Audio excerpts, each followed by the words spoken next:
Economics पढ़ा रहे थे। अब देखना मैंने बताया था कि जब हमारे देश कब आजाद हुए 15 तो हम क्या लाए थे, पंचवर्षीय योजना लाए थे। जब हम पंचवर्षीय योजना लाए थे हमारे देश की स्थिति कैसी थी, गरीबी चरम पे था।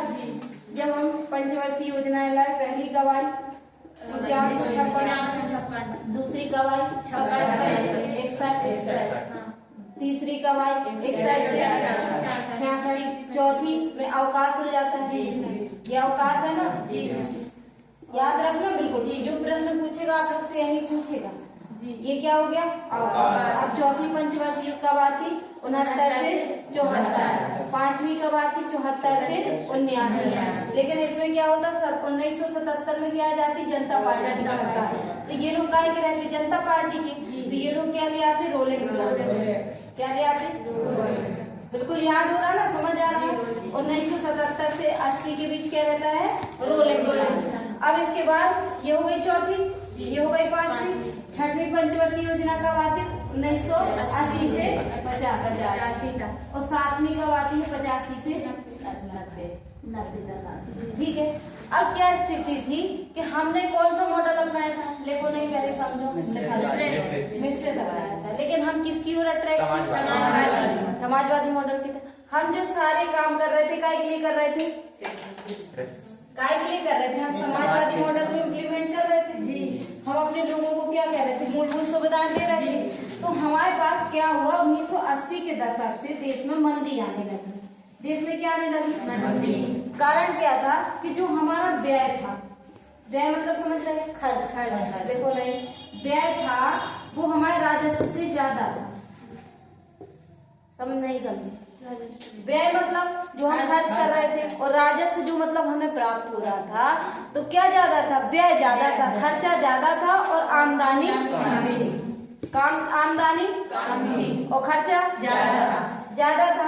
हमारी जो पंचवर्षीय योजनाएं हम ला रहे थे जैसे 100% के हिसाब से, ये सफल तो हो रही थी लेकिन उतने अच्छे से नहीं हो रही थी। जब 1980 के दशक से ये धीरे धीरे शुरू हुआ, लेकिन इसके परिणाम जैसे आज मान लो टमाटर 100 रुपए किलो हो जाए, आज हो जाए, तो क्या इसका हमें रिजल्ट एक दिन में दिखने लगेगा, नहीं दिखेगा ना। हमें 15-20 दिन थोड़ा सा जब समय निकलेगा उसके बाद हमें महंगाई समझ में आती है, असर होने लगता है। लेकिन हमारे जैसे दिनचर्या में कब उसका असर पता चलता है, जब एक लंबा समय हो जाता। तो जब 1980 के दशक से क्या होने लगा, मंदी आने लगी देश में। क्या आने लगी, अब हम उस समय पे हमारे भारत में ज्यादा सक्षम थे। गेहूं कहाँ से आयात करते हैं, अमेरिका से। कब की बात है 1960 के आसपास की। 1968 में हम क्या ले आए, हरित क्रांति ले आए थे ना, हरित क्रांति 1960 ले आए थे हरित क्रांति। 1966-67 के बीच हरित क्रांति लाए, 66 में लाए, लेकिन सफलता कब से मिल रहा है 68 से। जब हम हरित क्रांति जैसी चीजें ला रहे थे तो ये एक लंबे समय बाद चीजें दिखी। जब हमारे यहाँ गेहूं जैसी चीजें होने लगी तो हम धीरे धीरे अपनी गेहूं पे निर्भरता छूटी। लेकिन क्या हमारे पास उतनी टेक्नोलॉजी थी, हम जो विदेश जैसे हमने बताया था आयात करते थे। क्या करते थे आयात, पेट्रोल। जैसे एक दिन के लिए पेट्रोल बंद हो जाए तो सब रुक जाएगा, रुक जाएगा ना। कच्चा माल सारी चीजें हम क्या कर रहे थे, आयात कर रहे थे। तो हम जब आयात कर रहे थे तो हम काय में कर रहे थे, डॉलर में। और डॉलर कहाँ से आता, जब दूसरे देश हमारे यहाँ इन्वेस्ट करेंगे।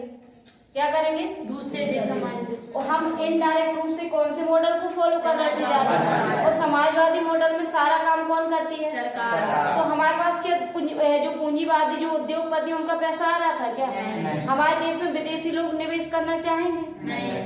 अब समझना, जब विदेशी लोग भारत में निवेश करेंगे, जब ये निवेश करेंगे तो क्या होगा, हमारे देश का विकास होगा कि नुकसान होगा, विकास होगा। लेकिन ये लोग भारत में आना नहीं चाह रहे थे।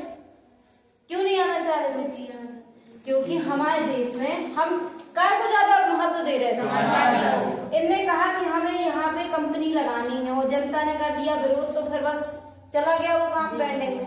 इनने कहा कि हमारे मालूम इनकी कोई कानूनी प्रक्रिया चल रही, तो हमारे यहाँ सुप्रीम कोर्ट, हाई कोर्ट कितना ज्यादा समय ले लेता। कई केस ऐसे थे सुप्रीम कोर्ट, हाई कोर्ट वगैरह में कि मान लो आप 18 साल में जेल चले जाए। जी, कितने में और जब आपकी जमानत हुई तब आप 56 साल के हो गए और आप पाए गए क्या? निर्दोष। क्या पाए गए? निर्दोष। तो ऐसे शासन का कोई मतलब है? ऐसे कानून का आपका जो इतना समय निकल गया वो कहाँ से आएगा? आएगा क्या? भले आप निर्दोष सिद्ध हो गए।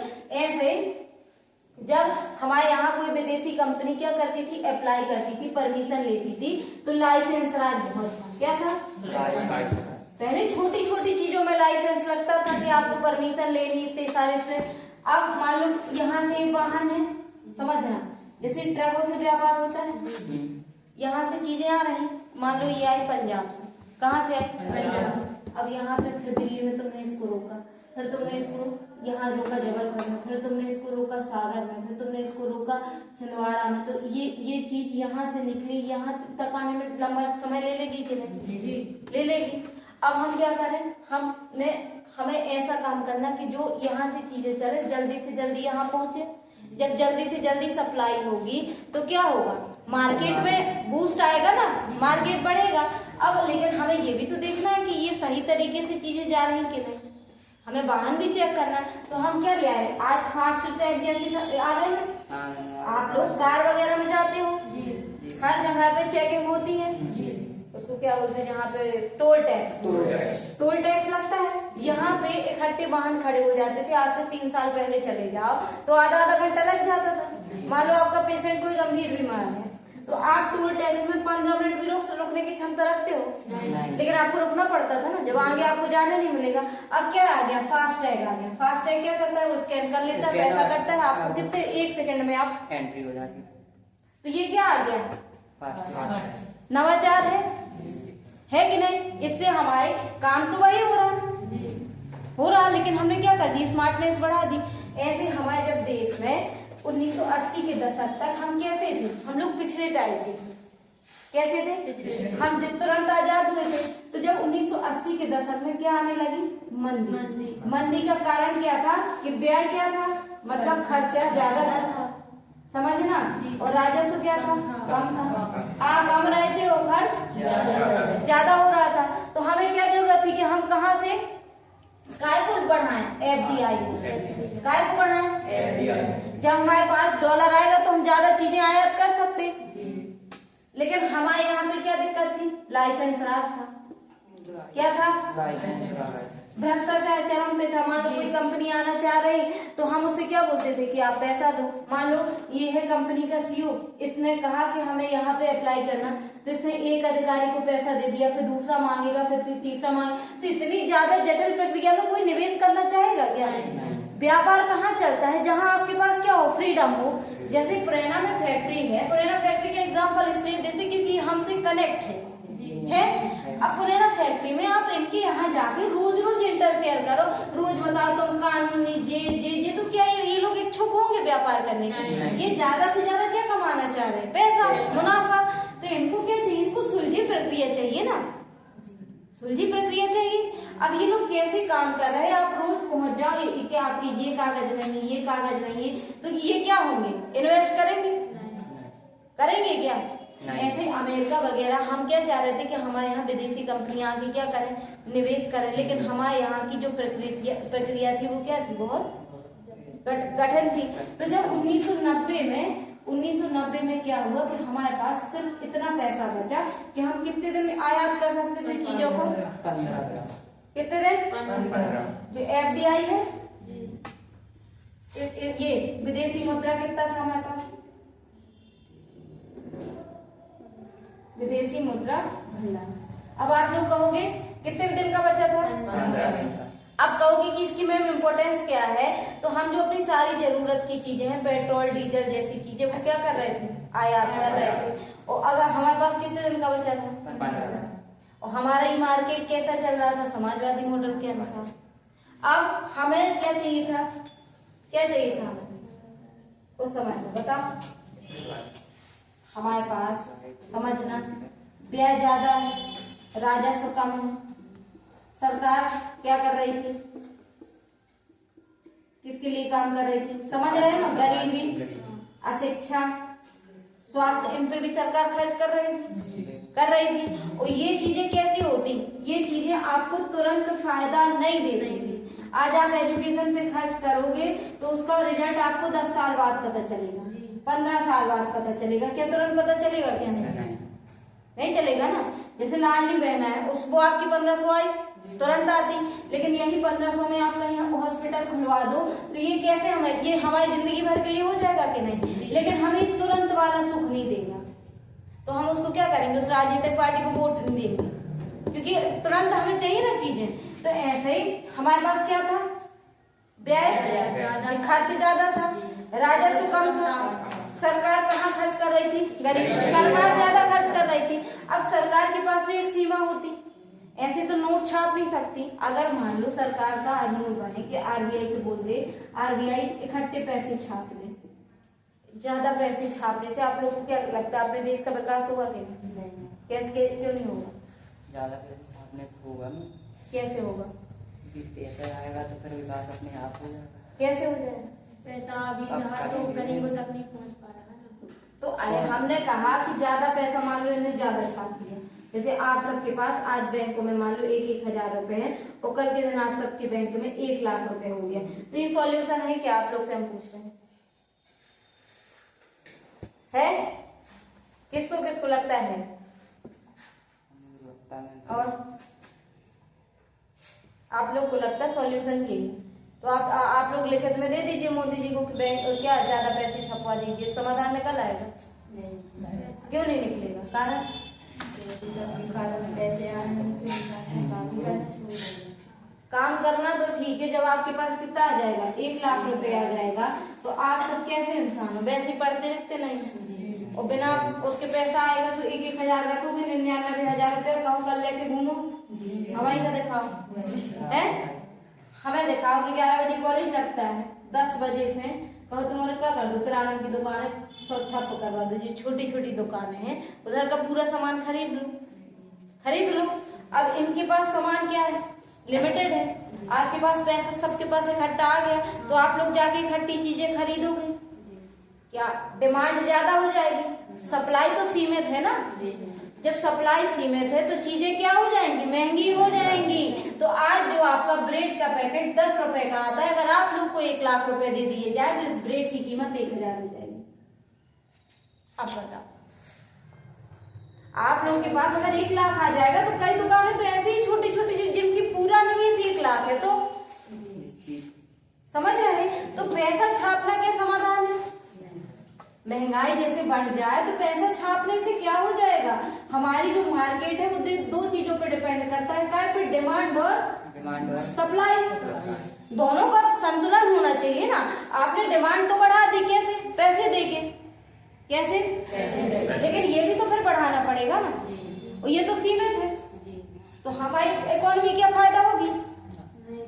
जब 2 विश्व युद्ध हुए ना, 1914 से 18 तक, 1939 से 1944 तक, आप लोग के घर में, हर व्यक्ति के घर में सब कुछ, किसी से भी लड़ाई हो जाए, लेकिन अगर घर में पैसा रहे तो क्या ज्यादा फर्क पड़ता है? नहीं पड़ता ना। और किसी से लड़ाई ना हो, घर में पैसा ना रहे तो फर्क पड़ता है? पड़ता है। सब कुछ कैसे चलता है? इकोनॉमी से, पैसे से चलता है ना, इकोनॉमी से चलता है। आपकी खूब लड़ाई रही है, लेकिन अगर आप पावरफुल हो तो आपको ज्यादा इम्पैक्ट पड़ेगा क्या? तो जब जो 2 विश्व युद्ध हुए, इनके कारण भी आर्थिक कारण ज्यादा बड़े थे, कारण सारे थे, लेकिन सबसे मेन कौन सा कारण था? आर्थिक कारण। तो जब 2 विश्व युद्ध हुए तो लोग पता है क्या कर रहे थे? इतने, मान लो एक साइकिल नोट ले जा रहे थे भर के, और इतने में इनको एक ब्रेड पाव होता है ना, लोग उसकी लाइन में लगे रहते, तब जाके एक मिलता था, क्योंकि पैसा ज्यादा हो गया था और डिमांड क्या, सप्लाई क्या थी? तो क्या ये पैसा छापना समस्या समाधान था? नहीं। तो 1980 में मंदी आ गई, 1990 में क्या हुआ? व्यय ज्यादा था और राजस्व कम था। सरकार एक लिमिट से ज्यादा पैसा छाप रही थी, लेकिन किसके लिए काम कर रही थी? गरीबों के लिए, अशिक्षित लोगों के लिए, उनके स्वास्थ्य पे लगा रही थी। हमारे पास संसाधन सीमित थे, जैसे हमारे पास खेती किसानी तो बहुत थी, मान लो जी है नदियां, ठीक है, इनमें पर्याप्त पानी की मात्रा है, लेकिन हमें बिजली चाहिए, ठीक है, क्या बिजली कैसे बनती है? कोयला से बनती है। कोयला कैसा है? प्राकृतिक संसाधन है ना। तो कोयला एक सीमित है, तो हमें विकल्प भी तलाशने होंगे। तो हम इन पे बांध बनाते, जो डैम बनाते, उससे भी क्या बनती है? बिजली बनती है ना। तो जो डैम बनाएंगे उसमें पैसा नहीं लगेगा क्या? लगेगा कि नहीं? तो सरकार को इन सब पे भी तो काम करना था। तो जब ऐसी स्थिति आई तो सरकार क्या गई? लोन लेने। किसके पास जाएगी? क्या सरकार देश ही के लोगों से लोन लेगी? कहाँ जाएगी? देश के बाहर जाएगी। जब गई बाहर कि हमें लोन दे दो, क्योंकि हमारे पास कितने दिन का पैसा बचा था? 15 दिन। कितने दिन का बचा था? 15 दिन का बचा था। और व्यय क्या था? ज्यादा। और राजस्व जब ये 1990 के आसपास कहाँ जाएगी? देश के बाहर जाएगी कि हमें क्या दे दो? पैसा। तो उस समय पे हम किसको देखेंगे? जो बॉडी, जैसे 1914 से 1918 तक पहला विश्व युद्ध हुआ था, किसी को डाउट? 1939 से 1944 तक दूसरा विश्व युद्ध हुआ था। हमने यूएन बनाया। यूएन क्यों बनाया था? ताकि हम क्या करें? समाज विश्व में शांति की स्थापना कर सके। इसका मेन उद्देश्य क्या है? शांति की स्थापना करना, तीसरा विश्व युद्ध ना हो ये रोकना। लेकिन अब हम दूसरी बॉडी, हमें क्या चाहिए? पैसा। हम कैसी बॉडी देखेंगे जो पैसों वाला काम करती हो? तो हम काय के पास गए? IMF। नाम सुना? इसको बोलते हैं इंटरनेशनल मॉनेटरी फंड।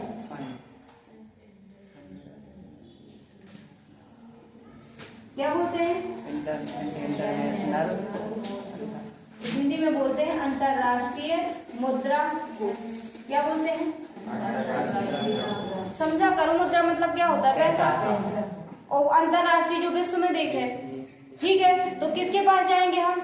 IMF पास। क्या कहेंगे? हमें क्या दे दो? पैसे में लोन दे दो। ठीक है। IMF क्या कहेगा? कि हम पागल हैं क्या? क्या बोलेगा? क्यों? तो अपन क्या कहेंगे कि क्यों? क्योंकि हम आपको अब ये जब भी आप किसी से मदद मांगने जाता तो उसकी कुछ शर्तें होती हैं। बिना शर्त के कोई दे देता क्या? जैसे आप किसी से 1 लाख रुपए लोगे तो वो 5% ब्याज लगाएगा, कोई 2% लगाएगा, कोई 10% लगाएगा। सबकी अलग अलग शर्तें होती। तो IMF ने कहा, भारत ने क्या कहा कि हमारे पास 15 दिन का पैसा बचा है विदेशी मुद्रा भंडार, तो हमें आपसे क्या चाहिए? लोन चाहिए। तो IMF ने कहा कि हम आपको क्या देंगे? पैसा तो देंगे, लेकिन आपको कुछ शर्तें माननी पड़ेंगी। वो शर्तें क्या थी? कि आपको अपना मार्केट कैसा बनाना होगा? LPG रिफॉर्म लाने होंगे। क्या लाने होंगे? L से लिबरलाइजेशन, P से प्राइवेटाइजेशन, G से ग्लोबलाइजेशन। तो कहा भारत ने। अब भारत इनडायरेक्ट रूप से कौन से मॉडल को मान रहा था? लेकिन अपनाया कौन सा था? और IMF के पास गया। IMF किसने बनाया था? पूंजीवादी देशों।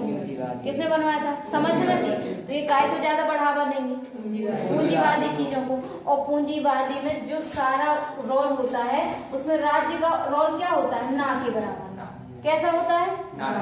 यहाँ पे काय पे फोकस किया जाता है? मार्केट पे। यहाँ के सारे निर्णय कैसे लिए जाते हैं? जो मार्केट के हित में हो। कैसे लिए जाते हैं?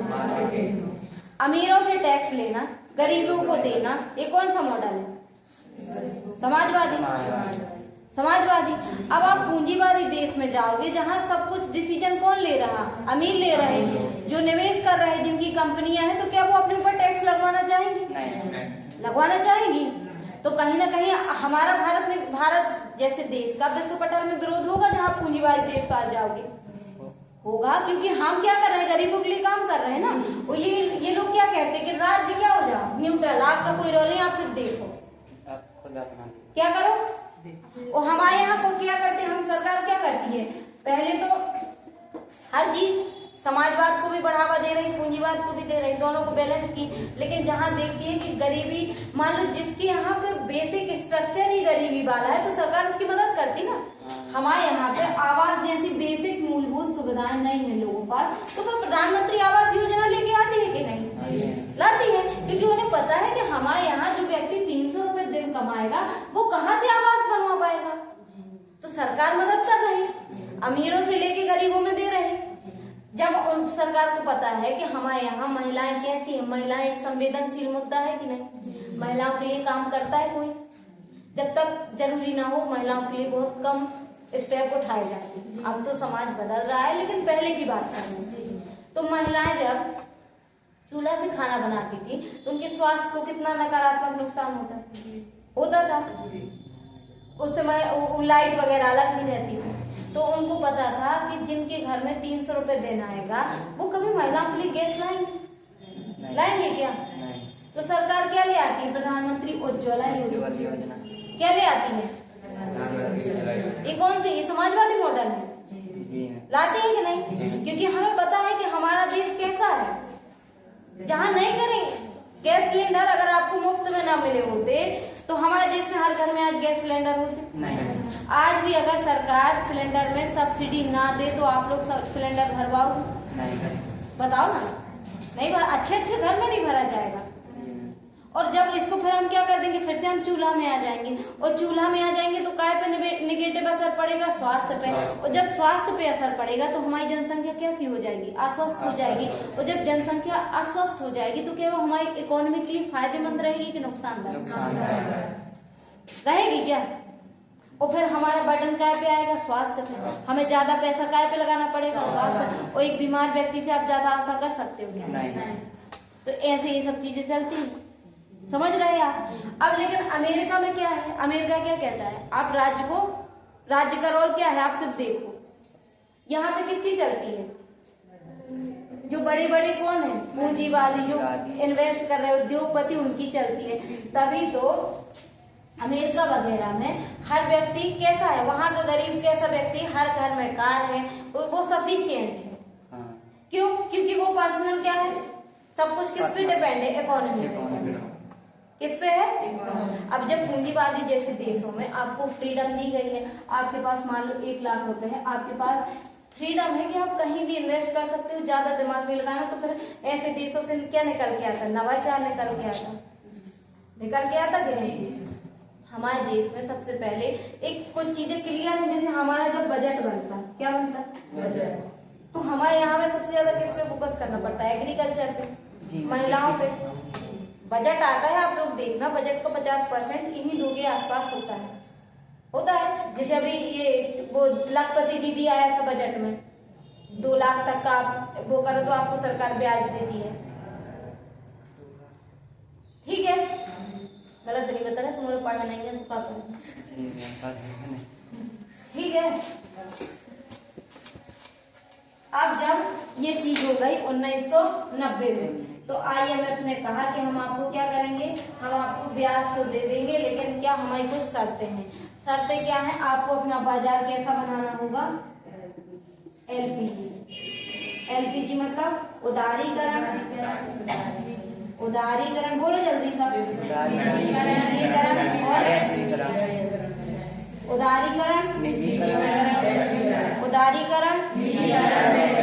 उदारीकरण,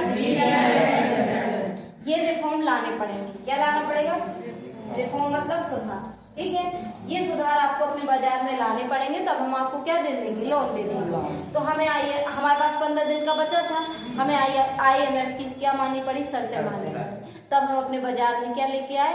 LPG रिफॉर्म लेके आए अपनी इकोनॉमी में। तो हमने उदारीकरण का क्या होता है? अगर कोई कंपनी भारत में आके निवेश करना चाहती है तो हमने उसके लिए अपने नियम कानून कैसे बना दिए? सरल बना दिए। कैसे बना दिए? और लाइसेंस पद्धति चलती थी, आपको छोटी छोटी चीजों में लाइसेंस लेना पड़ता था। इसको हमने क्या कर दिया, जैसे फटाका हो गया, केमिकल, इन चीजों पर हमने सिर्फ लाइसेंस को रखा। बाकी जो सरल चीजें, मान लो किसी को आके यहाँ पे कपड़ा उद्योग खोलना है, क्या खोलना है? तो क्या इसमें स्वास्थ्य के कुछ नकारात्मक प्रभाव पड़ेंगे क्या? तो हमने इनके लिए नियम क्या बना दिए? सरल बना दिए। तो हमने इसको क्या बोलते? उदारीकरण। दूसरा क्या है? निजीकरण। निजीकरण से तात्पर्य क्या है कि जैसे मान लो कि आपके पास 1 लाख रुपए है, 1 लाख रुपए है, तो आपको अगर कहीं निवेश करना है तो पहले क्या होता था? सरकार पूछती थी कि आपके पास 1 लाख रुपए कहाँ से आए। ठीक है, अभी भी आप कार लेने जाओ तो आपको ब्यौरा दे, जैसे मान लो आपका मन करे कि हमें कार पूरे पैसे की लेना है, तो सरकार को क्या पूछेगी कि पैसा कहाँ से आया? जबकि आप अमेरिका में जाओगे तो पूछेगी क्या? नहीं। तो हमारे यहाँ लोग क्या करते? खाता पैसा पड़ा रहता। क्यों? क्योंकि हमारे यहाँ क्या है? ज्यादा प्रश्न ज्यादा किए जाते हैं। फिर मान लो आपका पैसा पड़ा है और कोई जैसे जिसकी आय 5,000 रुपए महीने उसके खाते में 2 लाख रुपए मिल सकते क्या? मिल सकते क्या? वो अलग बात है कि वो किसान हो या कुछ और आ गया हो, मिल सकते नहीं। लेकिन इसके पास 5,000 रुपए मंथली आए हो 2 लाख रुपए है तो इसका मतलब इसने क्या किया? भ्रष्टाचार किया, वो काला पैसा है। अब ये क्या करेगा? ये 2 लाख रुपए को क्या बनाएगा? व्हाइट मनी में कन्वर्ट करेगा। व्हाइट मनी में कैसा करेगा? जब 2 लाख रुपए है यहाँ से किसके नाम कर देगा? पत्नी के नाम कर देगा, ठीक है। जब इसने पत्नी के नाम कर दिया कहा तो या फिर बोल देगा पैतृक संपत्ति, क्या बोल देगा? जबकि पैसा आय कितनी है? 5,000। तो हमारे यहाँ काय की समस्या है? ब्लैक मनी, भ्रष्टाचार, ये सब चीजें समस्या है। तो हमने क्या कहा कि आपको प्राइवेट जो है उनको बढ़ावा देंगे। हमारे यहाँ जब 1990 के आसपास में जो एरोप्लेन चलते थे वो एरोप्लेन सिर्फ वो चलते थे जो सरकार चलाती थी। हमारे यहाँ हॉस्पिटल वो थे जो सरकार बनाती थी। हमारे यहाँ जो सारे स्कूल्स थे वो कौन थे? सरकारी स्कूल।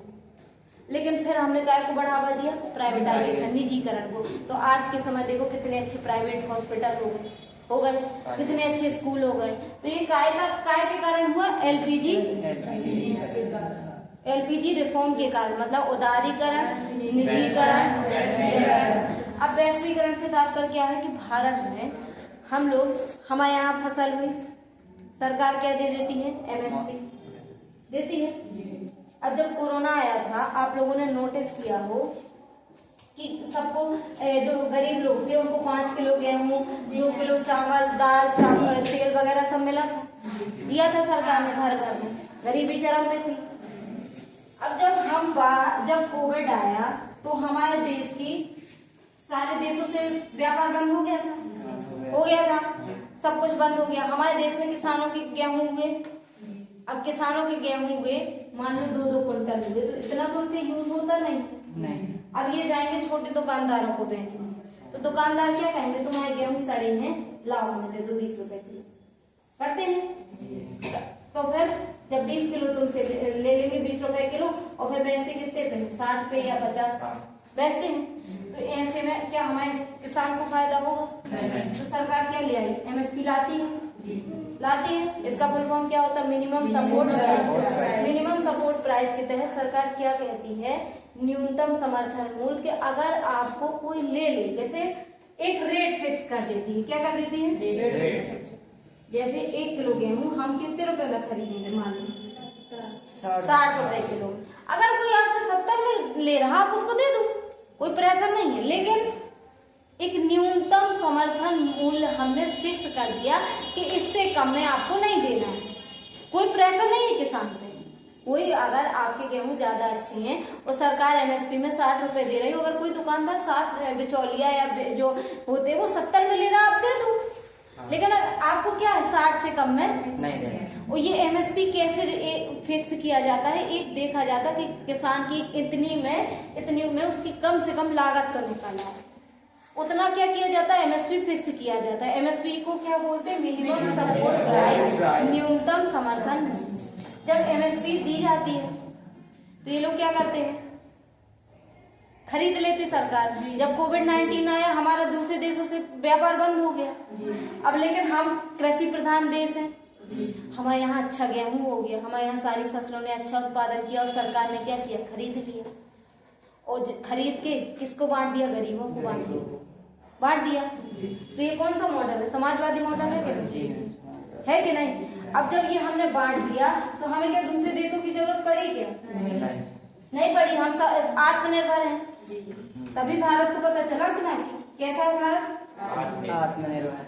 अब लेकिन सारी चीजें क्या चल जाएंगी क्या? हम जैसे फसलें हमारे यहाँ हो जाती, हमारा क्या है? सौभाग्य। हम छोटी छोटी चीजें बना लेते हैं, हमारा क्या है? सौभाग्य। लेकिन आज के समय अगर हम टेक्नोलॉजी में आगे नहीं जाएंगे तो आज आप लोगों ने नोटिस किया होगा कि बहुत आज से 4 साल पहले तुम किसी से कहो कि हमें बैंक में पैसे निकालने जाना तो कियोस्क जाते थे, उसमें भी 1 घंटे कहो आना पड़े, 2-2 दिन आना पड़े। लेकिन आज के समय आप जाओ तो आप चाय वाले के यहाँ भी यूपीआई पाते हो, स्कैनर कोड। ये कितना बड़ा बदलाव है। अब 15 अगस्त 1947 के भारत को देखो, इस भारत को देखो, ये अंतर नहीं है कि आज आप भले वो चाय वाला पढ़ा लिखा ना हो, भले वो समोसे बेच रहा हो, लेकिन वो क्या कह देता है, QR कोड स्कैन कर लीजिए, बोलता है कि नहीं। अब जब आपके पास आपको पैसा लेके चलना पड़ रहा है क्या? नहीं। आपका पैसा कहाँ है? मोबाइल चोरी होगी क्या? होगी। आपके पास हिसाब रहेगा कि नहीं? जो पैसा सारा कहाँ से आया, कहाँ से गया, RBI शाम को इसका पूरा हिसाब करता है, गिर गया यार।